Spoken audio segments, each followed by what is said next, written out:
ایک دفعہ کا ذکر ہے کہ ایک کسان جنگل سے گزر رہا تھا کہ شدید بارش کی وجہ سے پورے جنگل میں بہت کیچڑ تھا۔ جنگل سے گزرتے ہوئے کسان کا گدھا کیچڑ میں پھنس گیا۔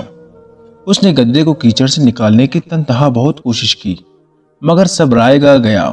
کسان کو کچھ سمجھ نہیں آ رہا تھا کہ وہ کیا کرے۔ کبھی کبھی جب انسان کو کچھ سمجھ نہیں آتا وہ تو اپنا غصہ بلا وجہ دوسروں پر نکالتا ہے۔ اسی طرح ساری رات کسان پریشانی کے عالم میں سب جاننے والوں کو برا بھلا کہتا رہا۔ اس کی زبان سے نہ دشمن بچا نہ دوست اور نہ ہی بادشاہ، کیونکہ جنگل بادشاہ کی سلطنت کا حصہ تھا۔ اتفاق بادشاہ کا اپنے غلاموں کے ساتھ جنگل سے گزر ہوا۔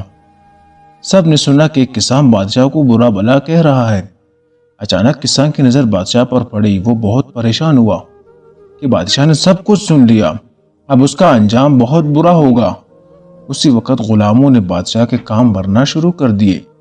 ایک بولا، اے بادشاہ، اس شخص کی گردن تلوار سے اڑا دی جائے کیونکہ اس نے آپ کی شان میں گستاخی کی ہے۔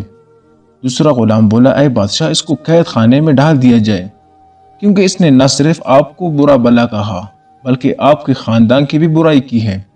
بادشاہ نے مجبور کسان کی طرف دیکھا جس کا گدھا کیچڑ میں پھنسا ہوا تھا۔ بادشاہ کو کسان کی حالت پر رحم آ گیا۔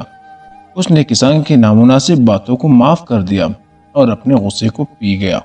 بادشاہ نے کسان کو انعام و اکرام سے نوازا اور ایک سفید گھوڑا بھی انعام میں دیا۔ تو پیارے بچوں، ہمیں اس کہانی سے سبق ملتا ہے کہ سچ ہے کہ برائی کا بدلہ برائی سے دینا آسان ہے، لیکن انسان کو چاہیے کہ برائی کا جواب بھلائی سے دے۔